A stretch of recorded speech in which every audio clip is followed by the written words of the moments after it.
Good afternoon, folks, and happy game day. Welcome to Countdown to Kickoff. I'm JPeeps, and as you know, today we're talking everything FAMU and Alabama A&M. So, of course, that entails players to watch. What did Coach Colzie and Coach Shade have to say this week to the media?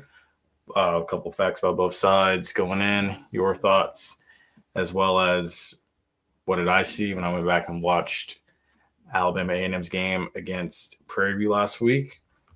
Yeah, and all the good stuff. So, a couple score updates. First things first, surprise of the day. South Carolina's up 30-3 at halftime on Texas A&M. I don't think anybody really expected that. A couple of other scores. The two from last night, or not. Yeah, the two from last night. Geez, getting my days mixed up. South Carolina State punches their ticket to the quintessential MEAC championship next week against Delaware State with a win over NC Central, 34-27. Oregon at home pulls it off against Minnesota easily. There was a couple questionable calls in that game, 42-13 over Minnesota. In the third quarter right now, as it stands last I checked, Cincinnati's up over Arizona on the road, 14-10. Oh, my God. How do I forget to use the microphone? Shame on me. Golly. Also, you have Notre Dame, who's up 21-3 right now at halftime over Pittsburgh. Navy, another shocker. Didn't expect it to get this out of hand. I think their playoff chances are shot. Navy up 24-9 over USF right now at the half. And then, of course, the game that we're all here for, FAMU and Alabama A&M at 3 p.m., Iowa and USC at 3:30, Oklahoma and Alabama at 3:30, and then you got Texas and Georgia at 7:30 tonight, and then UC Davis and Montana, another FCS game up north in Montana at 10:15 tonight. So those are also games going on around the country right now and games that have already been played. So with that being said, of course, we're going to roll the intro. Be sure to leave a comment. Comment section's wide open.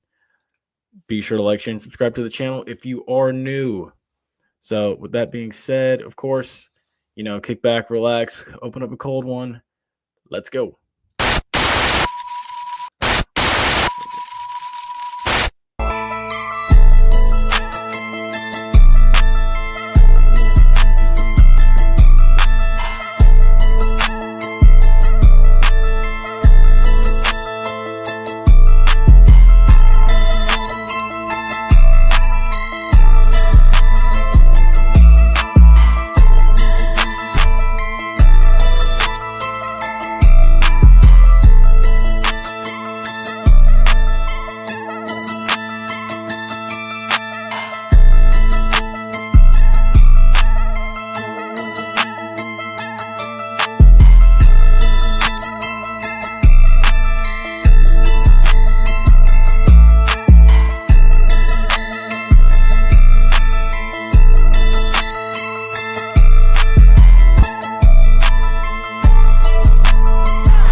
All right, so let's go ahead and dive into it.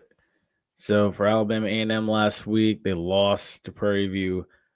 5-48. Still can't get over that. That's, did they get a couple singles and a couple doubles? Because 5 points, But yeah, lost to Prairie View 5-48 at home. Today's their senior day.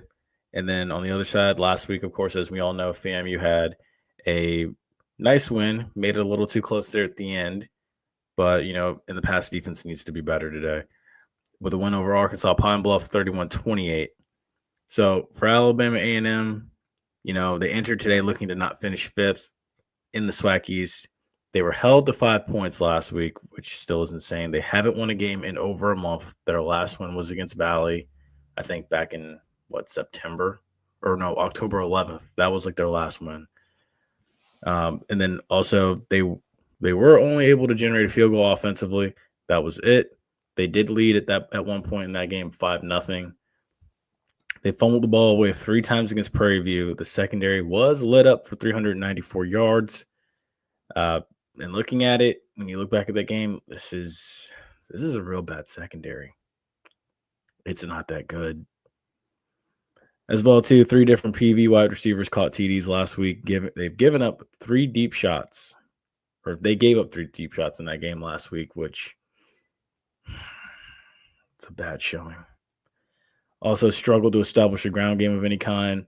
103 yards last week, no single 100-yard rusher. 52 yards rushing as a total in all against Grambling. 44 yards against Alabama State in that Magic City Classic. They have not scored a rushing touchdown since the Magic City Classic. Think about that for a second. And how long ago was that? Crazy. As well, too, they're down to their quarterback 3 and QE4, which is still insane. You know, Cornelius Brown announced that he is coming back for 2026. You know, y'all know how I feel about this. If you've seen this channel and watched us Tuesdays and Wednesdays and seen me as a guest on other podcasts, you know how I feel about being there longer than 6 years, especially if your goal's in the NFL. But to each his own. I get it. Some people just love the game so much that they just never want to leave college. Look at Stetson Bennett. But as well, too, J.D. Davis, who is their QB3, threw 2 interceptions against Grambling. Horrible on third down, 7 of 20 on third down last week. And then, of course, 5 penalties for 52 yards. A couple other takeaways that I had from the PV game that I went back and watched. Pitiful effort. PV did a good job of filling gaps and also filling run lanes. So they filled the gaps really well, filled run lanes really well. Quarterback play was very inconsistent when looking back at that game. So, and you'll see it in the numbers with Eric Hanley, who actually is a player to watch coming into today, whether it's him or J.D. Davis II playing. So 18 of 33. Good afternoon, EA. Watch all the Porsche tickets you just mentioned. Somehow come alive. Yeah, you know, honestly, that it wouldn't shock me at this point. If they do find a way to come alive, it wouldn't shock me at all. Because I'm just sitting here like, okay, you know, like they haven't had a rushing touchdown in God knows how long. They haven't won a football game since before Halloween. Like, God, it would be absolutely crazy for Alabama A&M just to find new life. I'm hoping that the motivation to finish the year strong, get back to 500, plus the fact that the Florida Classic is next week, is the motivation they need to play above their ceiling for the next 2 or 3 weeks. But like you said, it wouldn't shock me if Alabama A&M played the game of their life. Let's see. Also, yeah, Eric Hanley, 18 of 36 for 101 yards passing, wildly inconsistent throwing the ball, and you could see it. Part of the reason was, and kudos to Prairie View's pass rush, they got into the backfield consecutive times, and again, filled run lanes. There was nowhere for Alabama A&M to really run successfully on a consistent basis. As well, too, Isaiah. No, oh, God, I can't even pronounce this kid's name. Isaiah Nokinko, 5 carries, 62 yards. What's up, little baby? 245. Braxton Thompson, 6 receptions, 27 yards. Elijah Lucky, 2 receptions, 21 yards. Davion Walker, 2 receptions, 18 yards. And then basically the star player on their defense. He's also their leading tackler, and their leading sack specialist, Wyatt Wright, 6 total tackles, 3 sacks on the season. And that is a couple of facts and players to watch for Alabama A&M. So for FAMU now, for this week, yes, you're still alive for a 500 season. That's what you're going for today. If you win today, the next goal becomes, okay, shoot for going 7-5 and trying to finish the year strong. And I'll say this now. I know a lot of people want Colzie out. I know how everybody feels. Y'all know how I feel about him. If he gets to 7-5, I do think that he comes back for another season. But at that point now, because it's a contract year for you in 2026, I'm looking at what I have on this team now. Some of these guys are going to hit the portal. It's inevitable. It happens to everybody. And when that happens, there's going to be players that get left out for 2026. And not everybody's going to find a home. Now, with that also being said, if I'm Colzie, I'm all hands on deck. I am doing everything in my power to not hit and miss this offseason. You have a freshman quarterback coming in from Rains High School. I would be open to giving him a shot. I would have an open quarterback competition still. I get it. RJ Johnson, you have some type of love fantasy with him, but with the way he's played this season, yes, 1 interception, a lot of misreads, and I'll show you some clips that I did take from Monday night. Shout out to OG Strike Zone and Keith. Keith's also our guest picker this week for, having me on. Appreciate them having me on. Also appreciate, being joining Fang Exchange, Mr. Campbell, and everybody on that platform. So that was a good time as well. But yeah, if I'm Colzie, I'm having an open quarterback competition. I'm restructuring this offensive line. I'm trying to do everything I can to say, okay, what worked well in 2025? What can I take into 2026 with me from 2025? What do I need to scrap and get rid of and build upon? I agree, VM Matt, that is the one thing that should be open. Again, you're in a money year. You're in a big contract year. If you still want to be here, if you go 7-5, big if, then that door is wide open. I'm not guaranteeing anybody anything.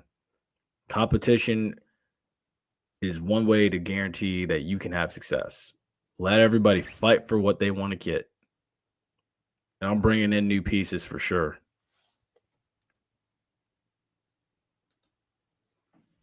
I agree. And, yeah. You're looking at everybody from your staff all the way down. I do think that the whole Ron Dugans thing, I think he might be the new wide receiver coach next year. Too much inconsistency out of the wide receiver group, especially early in the year. And I think that he's going to want to perfect that. So I think it would make sense for Colzie to bring in Ron Dugans. I just wouldn't want Ron Dugans as my head coach. And I get it. Ron Dugans does not have the best track record. But at this level, maybe he can turn things around. He is a guy that coached Braxton Berrios and a couple others. But he's also someone that coached Keon Coleman, and Keon Coleman said he didn't want to really play for Ron Dugans. I don't either. And that's why I say you have an open quarterback competition for next season. The kid from Jacksonville Reigns is coming in. Maybe you go find somebody else that can come in here. If Jet doesn't leave, maybe you open it up as well for him. See what a whole offseason looks like for him to get the playbook underneath his wings. Also, with that being said, an open quarterback competition to RJ's, to help him out. Maybe a full offseason does him better.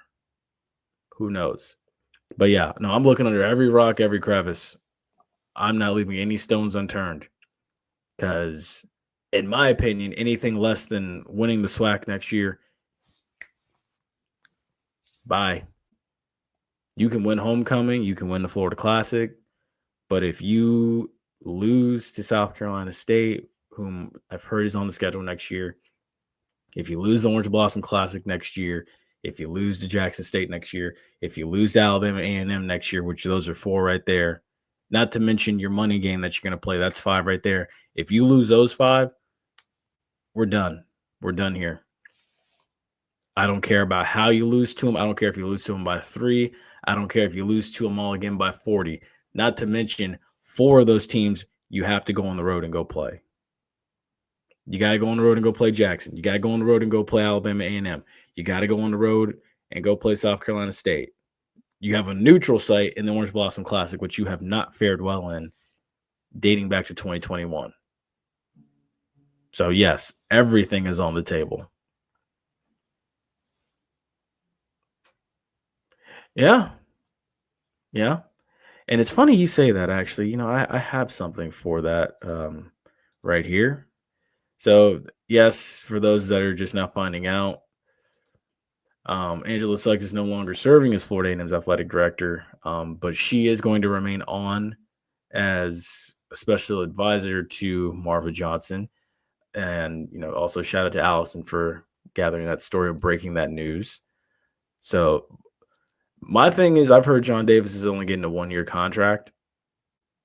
I don't know the ins and outs of that contract. We'll see what happens.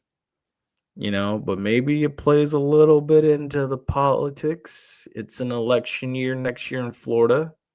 So there are a couple factors at play there. So who's to say that she may or may not be coming back? All right. Let's see here.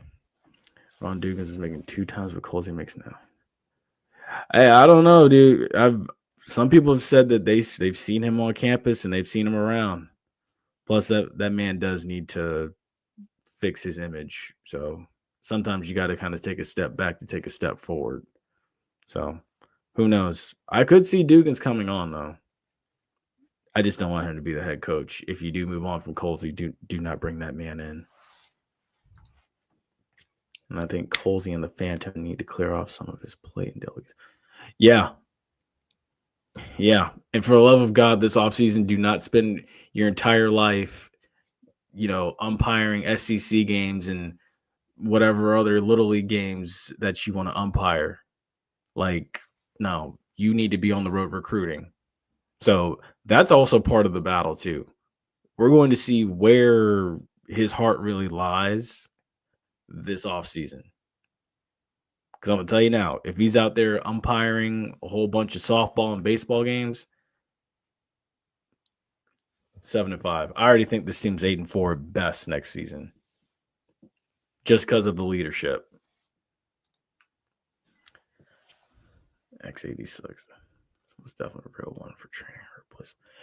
Yeah. Oh yeah. No, she is. My thing. I think she might be back. Honestly, I think she might, because again, it's a 1-year deal, and she's still basically working close with the president. I don't think that door is fully closed yet. But like I said, I think the election year next year in Florida definitely plays a factor into what's going to happen with that. What's up, Shaco? Hope you're having a great afternoon. All right. So also too, a couple facts here.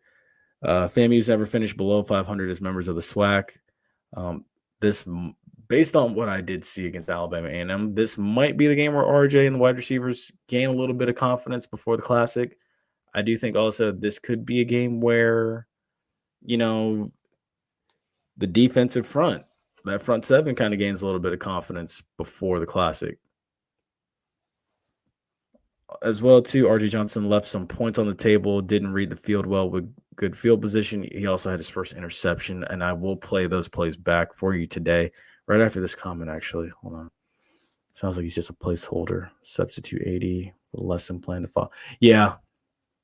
And I think that's what it is. That's why I'm feeling like, I think with him in there, like it kind of almost guarantees, I think Colzie coming back. Again, Colzie has to win today to get to 5-5. And I think if he gets to 5-5, I think he can win that game in Itabena. And I think that gets him to 6-6 at the least. Next week, we'll see what happens. So, and I think he is a placeholder. So you're thinking a bit done. Just a bit, just a tad bit. Because my thing is, and I hate to get political here, because this is a sports platform. I do think that, Ron DeSantis did want Yeah, then that's unfortunately, which is I know it's crazy how you get a job like that. But I do feel like Ron DeSantis I think was kind of pushing more of a to get rid of Angela Suggs. And if that were anybody else, Angela Suggs would have been gone months ago. But the fact that she's not gone shows that, she's still there. She's helping guide John Davis along the way. And like Little Baby said, he is a placeholder.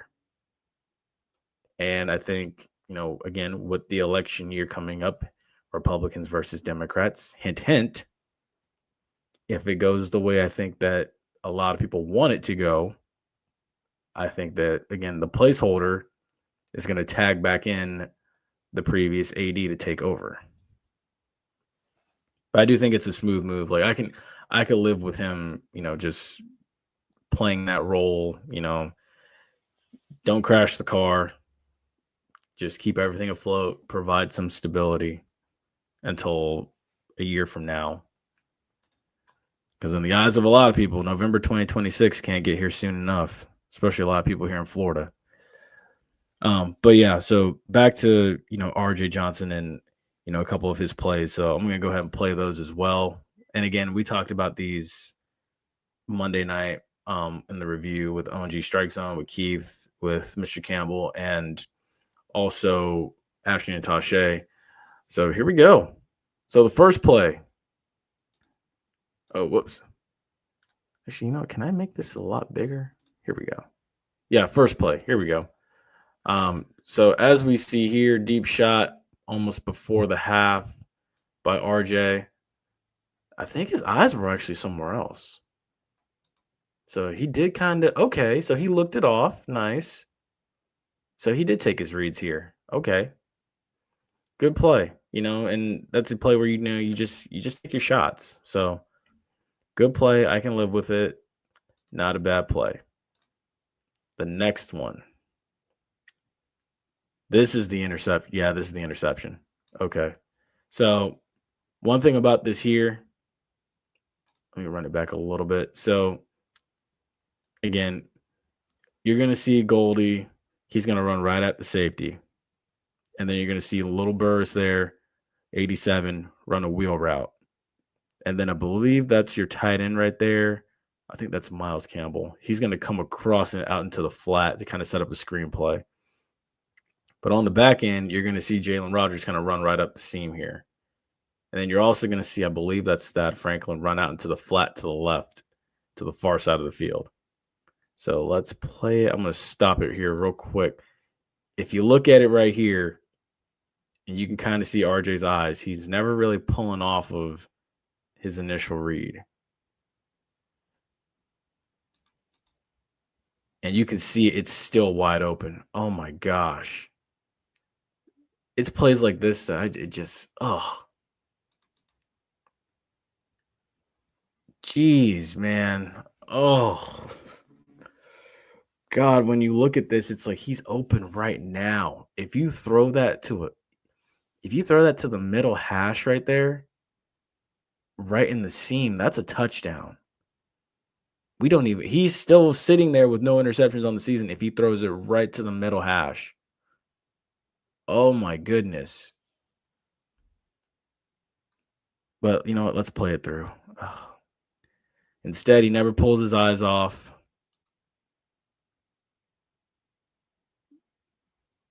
Throws it off his back foot. Interception. And you're correct. I do think that he, oh, whoops, not that one. I do think that he got a little greedy. He did, plus he had pressure mounting in his face. And I feel like anybody, even Ryan Stanley would have, I feel like they see that and they just throw it. You have to have a quick release at times. Certain reads just require 1, 2, 3, boom. That ball's got to be out. Man, that's a touchdown. And even if you're pressured like that, just throw it away, which I feel like he may have tried to do. Who knows? But man, he gave one away there.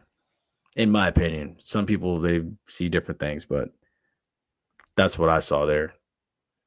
But who knows? Maybe he'll Maybe he'll see it today. Who knows? Now, the other one we can look at is we'll look at his touchdown. So we won't just show the bad, we'll show the good as well. So nice play, touchdown to Jordan Edwards. So looking back at this one, okay, so he looked it off. So he looks off to the left because you can kind of see where his head is. He comes back to the right. And if I'm not mistaken, that's a post route. Oh, no. Oh, it's a post corner. Okay, nice play.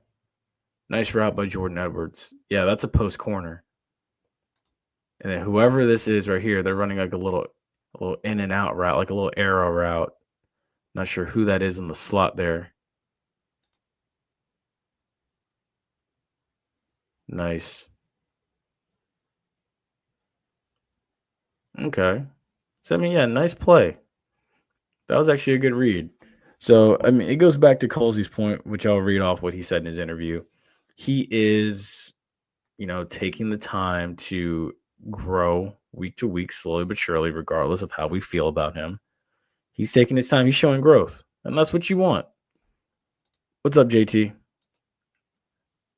And now, one other play I'll look at, and as I do get ready to talk about the defense, actually. Hold on here. Okay. So the other thing about the defense was, also, first things first, rushing attack went over 200 yards. Thad Franklin had 122 yards. Haley had 76. Great day for those two. Hopefully it can continue for the next 3 games. Would love that. Wide receiver room looked good. Also stated as well, the defense looked atrocious against the pass. No takeaways, 345 yards, and 4 TDs. So without further ado, let's go ahead and jump into that too. So when you look at this play here,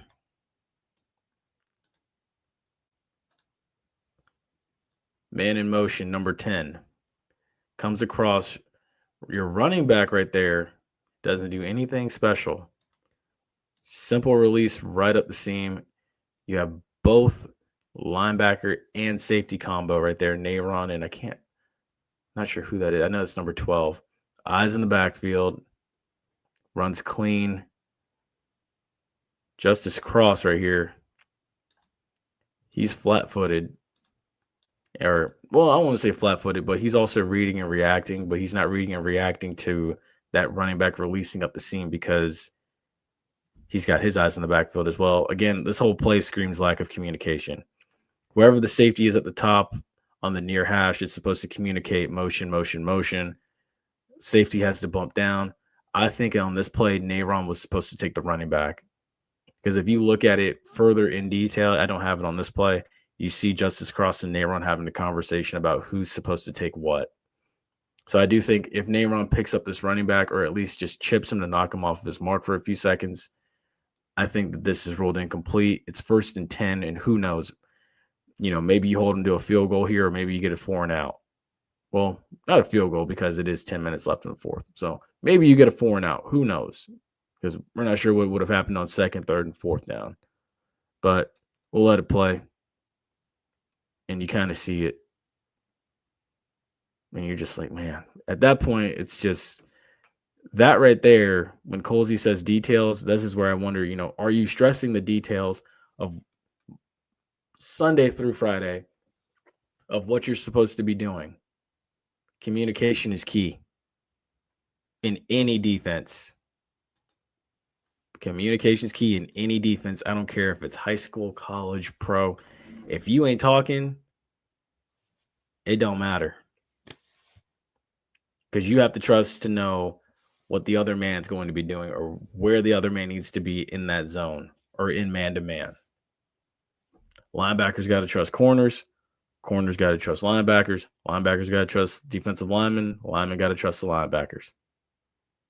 If you do that, it's a well-oiled machine.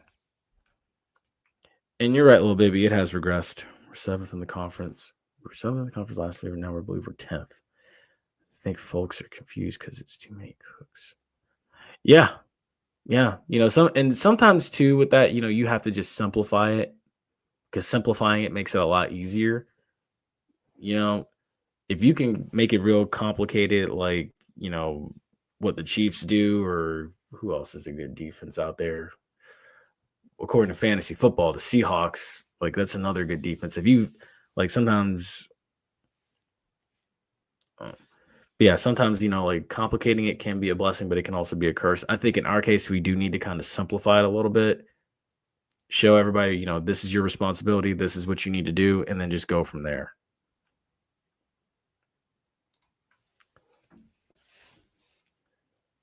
Yeah, they have no business biting up. They don't. Not sure why they did. But again, lack of communication. And again, preparation. Friday, or no, let me rephrase that. Sunday through Friday, what are you doing? When you go against scout team, you should see that look a dozen times. I agree, there are. I agree. Goes back to the point again. Contract year next year. If Colzie can make it to 6-6 or 7-5, huge contract year for him. You got to get it right if you want to still be here. But again, I think this team is again a 7 or 8 win team next year. Me personally, and I think we'll probably be looking to find a new guy. We'll be in the market next year, I feel like. All right. A couple other things here. All right. So on top of the defense being bad, Daniel Porto continues to be an All-American. I think he should be. 7 of 13 on third down, 3 of 3 on fourth down, 8 penalties for 79 yards. Got to clean that up today. Good job, fourth down offense, though. 3 for 3 on fourth. You never want to get in that type of situation, but if you can be 3 for 3, that's a good thing. Also, too, RJ, so last week, 17 of 25, 235, 2 TDs, his first interception. Talking with Bishop Tuesday night, 17 of 25, 235. It seems to be like his consistent neighborhood of where RJ's been. So I think this is at best where he is right now, or what he's going to be for us for the next today and the next 2 games after that. As well, too, Thad Franklin finally, over 100 yards this season, 122 yards. I believe he was on first time over 100 yards. Yeah, 122 yards, 1 TD. Jamal Haley, 6 carries, 15, or no, not 15. It was 76 yards. I messed that up. My bad. But yeah, also too, other players to watch: Kenari Wilcher, Goldie Lawrence. Goldie Lawrence seems to be coming into his own this season as well too. Looked really good.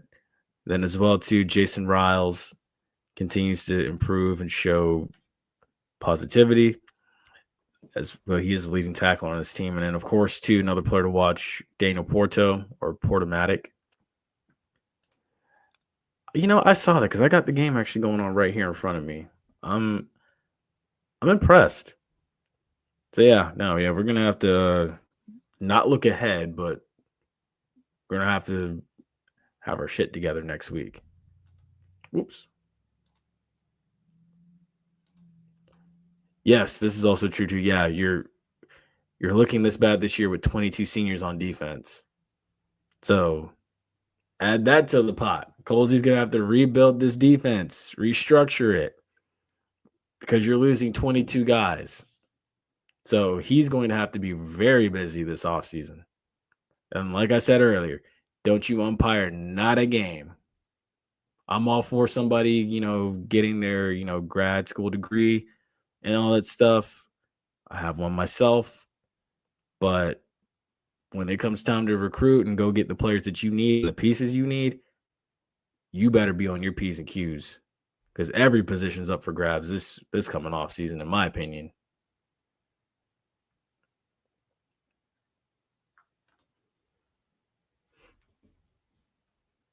I'm hopeful, but if we don't get there, I know, because again, this is a desirable destination, so we'll have our pick of the litter. We sure will.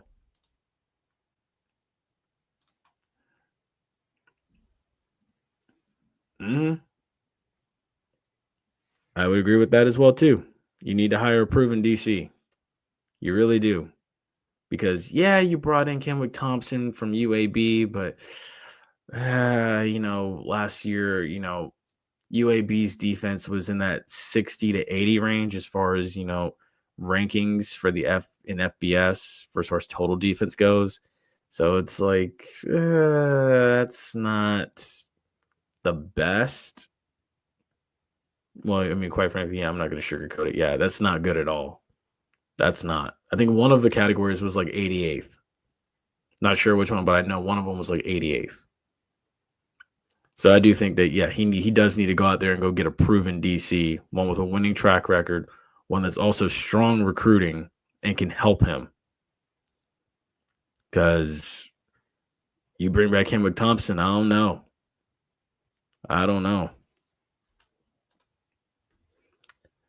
A couple other things. So what did Colzie have to say in his presser? I know it's like pulling teeth when people listen to it. Thankfully, we've only got 2 more games after today of listening to him for this season. Let's see, so he complimented Coach Burris as far as the 38 points, or not 38 points. What was it? The 31 points, my fault. He complimented, Burris as far as 31 points last week, said, Burris and company, they're doing a great job emphasizing the details. So, yes, that's true. Kudos to them. He also stated, he kept it very brief too. It was very short for those that had to speak to him. He also said each game he's getting better with, regard to RJ Johnson. He said he's steadily improving. We're opening up the playbook a little bit. We're excited about what's to come with RJ. Okay. He is stepping forward into his own. I'll say that. But the thing is, he needs to learn to read the field better. He really does. Also, he stated too, with regard to Alabama A&M, he said they have a good running back and a good group of wide receivers. He said we want to stop their run game first and go from there, which, I agree. When I look at it, I say to myself, if you're going to attack Alabama A&M, I'd go right at their, third, fourth string quarterback, whoever that is back there. I would go right at them, pressure, blitz packages, get creative. If you can get creative or if you know how to get creative at that. But that's what I would do. Knock that young quarterback off his mark. Prairie View showed you the blueprint of how to beat them. Prairie View showed you the way. They filled run lanes. They were in their face. Prairie View was constantly in the backfield, making life very difficult. So what I would do is I'm definitely sending some type of blitz packages, or I'm doing the best I can to try to get home. As well, too, so for Sham Shade, in his presser, he stated, we were up 5-0, and they were able to have 2 successful deep shots to go up 13-5 at the half, which they did. They were very successful throwing through the air. And then, of course, the Hail Mary before the half helped out a lot, too. He also stated that we've had mental lapses. Primarily, he referenced the Grambling game where guys didn't do their job. He also said once adversity set in, we had guys pressing and doing their own thing. After we went back and watched the film and saw that. He also did state too, injuries to guys we've lost for the season hurt us as well. So yes, I agree. He also stated too, you're always training your second and third string to play. Everyone's dealing with injuries, which, you know what? That was the best thing one of the best things he said in his interview. Because that really made me perk up and kind of listen. And I was like, you know what? That's very true. And anyone will tell you right now at this point, nobody's really 100% right now. Guys all over the place are dealing with injuries. It's cooling off outside in a lot of areas, except really Florida for the most part. It is what it is. But, when you look at it, yeah, nobody's really healthy. Everybody's really, just dealing with injuries, fighting through it, trying to get to the end at this point in the season. Some people are probably going to need off-season surgery for lingering, nagging injuries. It just comes with the sport. As well, too, he also stated the transfer portal has created this feeling that it's the magic formula. And that's true. Some people think it's a quick fix. Others will tell you it's really not. It's a tough time in professional and collegiate sports. So, honestly, like I agreed with that. Everybody's looking for a quick winner. That's the name of the game in college hoops. That's the name of the game in college football. That's the name of the game in a lot of collegiate sports right now because of, the rate of the hire and fire ratio and how that's going on. We're seeing it happen right now before our eyes. So many schools are trying to look for who can come in and be a quick fix and be that savior right now. So that was well said. Also, he did compliment FAMU too. He said FAMU's a hot team right now. They'll come in riding high, and he said we'll have to be ready. So, well said. Nothing wrong with that. All right, let's see. I looked at the DC's resume, Kim Thompson, okay, and wasn't high, and it's proven itself to no work at this level. Yeah, no. Now, I will say I do like having Jason Riles, who came with him, who plays linebacker. He's been all over the field for the most part this season. He's a good player, I think. So that is one bright spot to it, is the caliber of player that came in with him.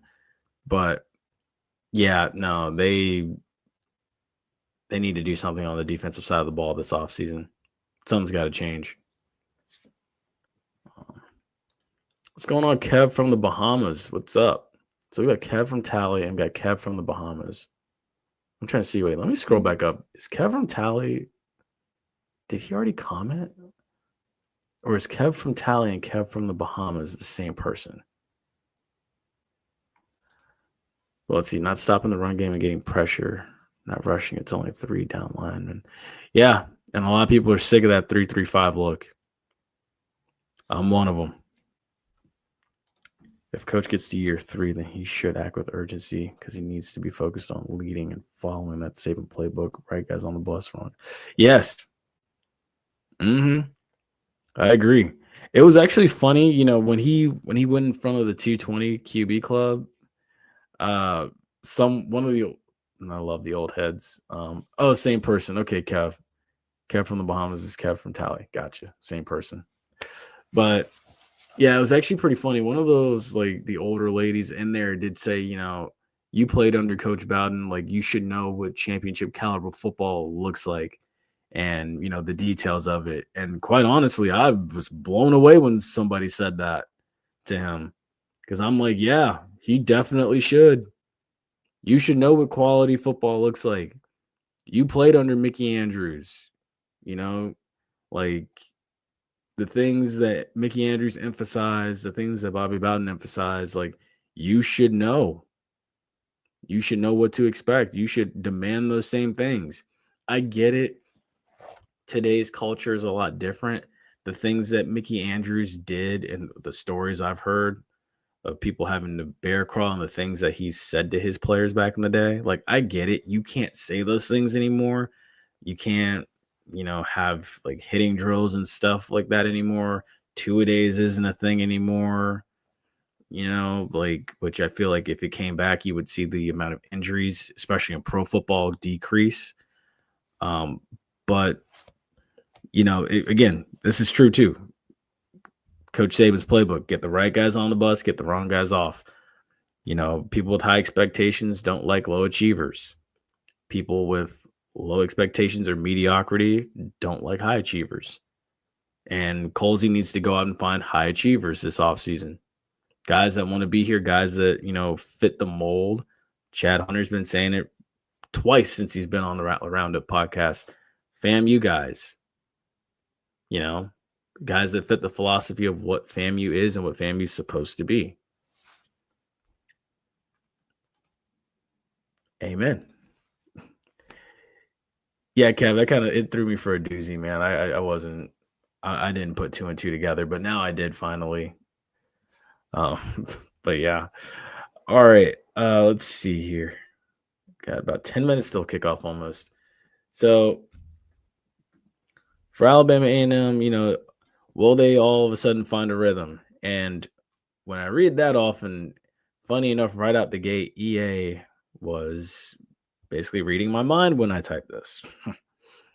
It would be ironic for Alabama A&M all of a sudden to find their mojo and come alive against this FAMU defense offensively.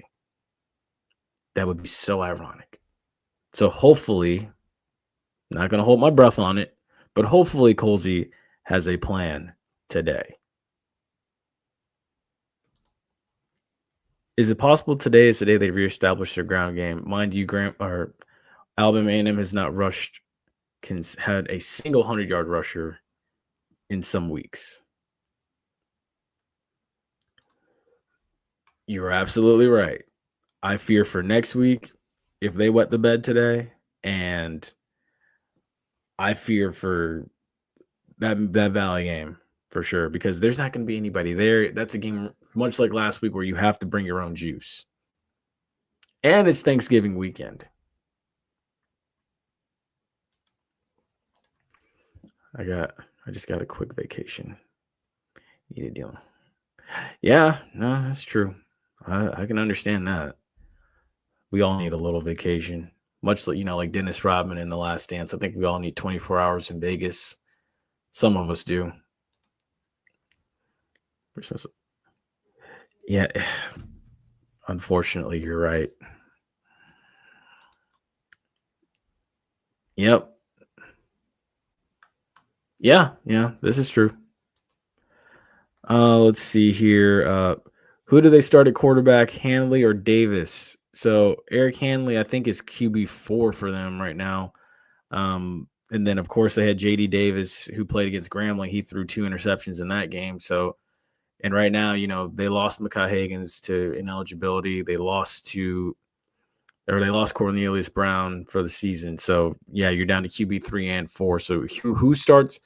I don't know what the health and availability is of J.D. Davis.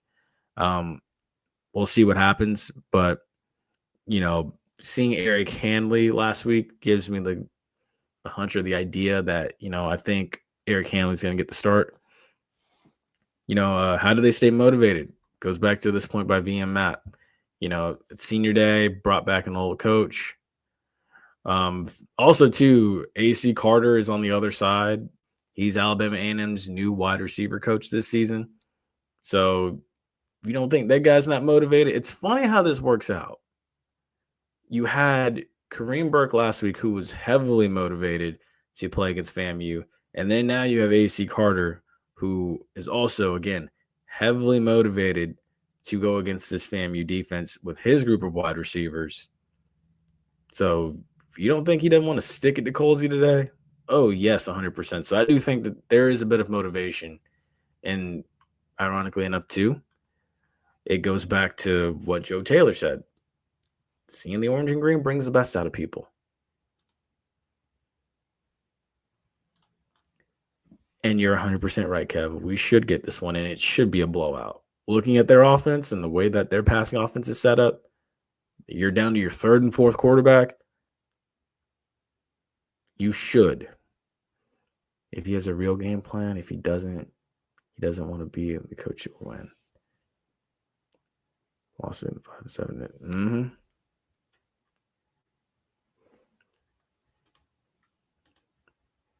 Ooh, interesting.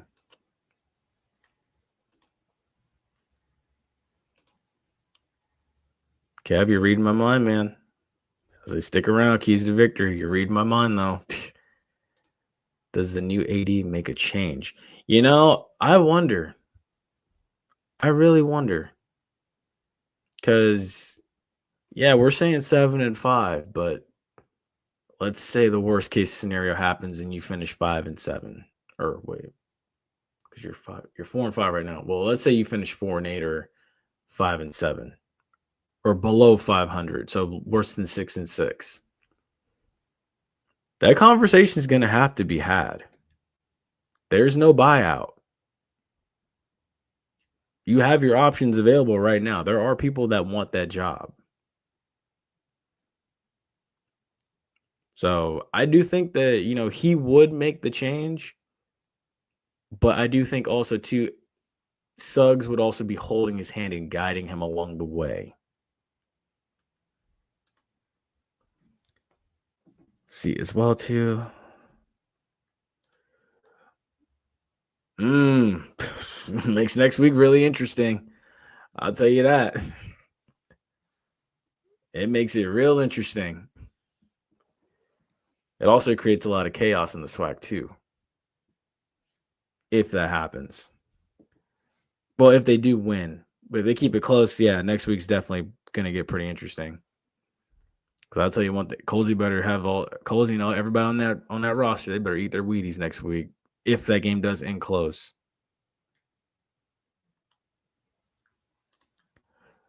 I agree.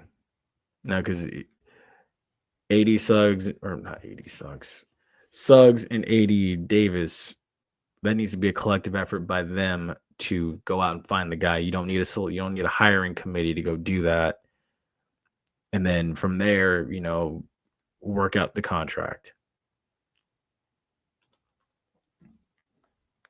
All right. So we got about 5 minutes here till kickoff. Let's see. Let's run through this. How does FAMU find a way? Honestly, this is one way right here. Blitz, stack the box, repeat. Oh, I feel that. You know what? It slipped out my mouth, but you know what? Same. I feel that. But yeah, that's right here. Yeah, this is how FAMU finds a way, especially on defense. So hopefully they got creative.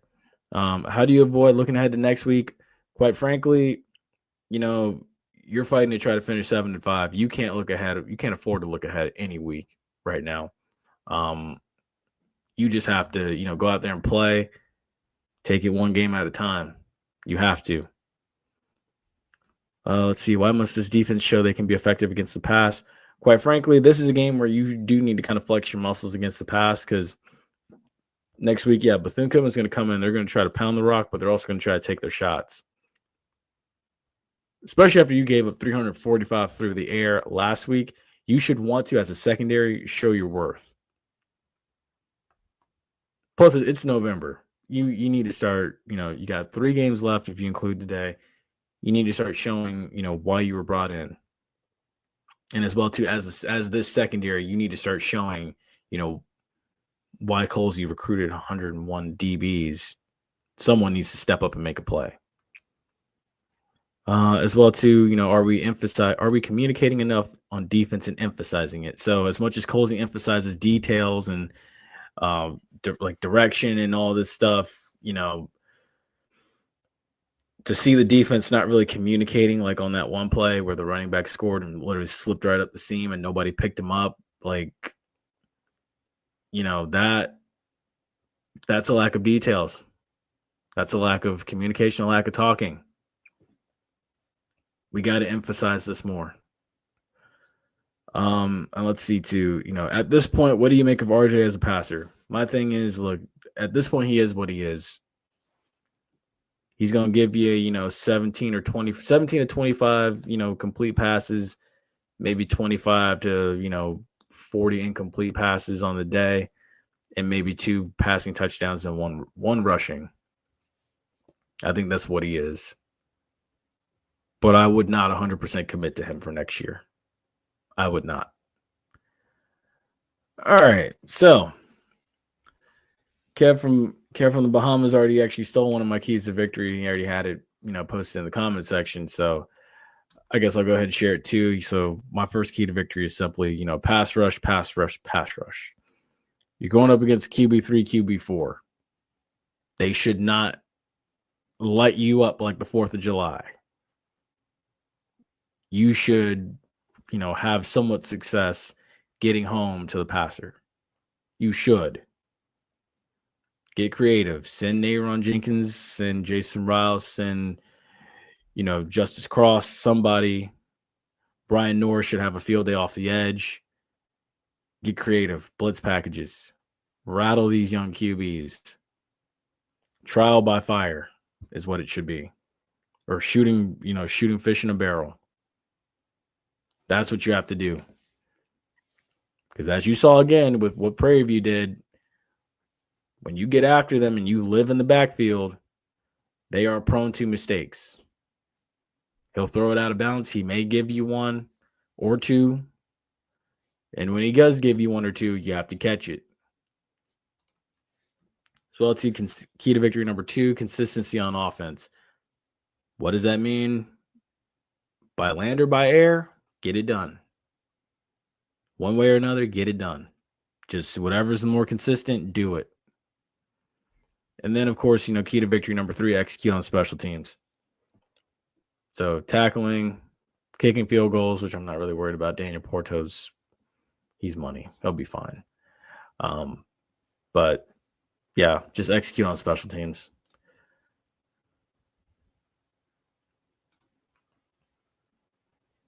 And at this point, I do feel like they were probably worse than Valley, having lost both their top 2 quarterbacks and then being down to QB 3 and 4.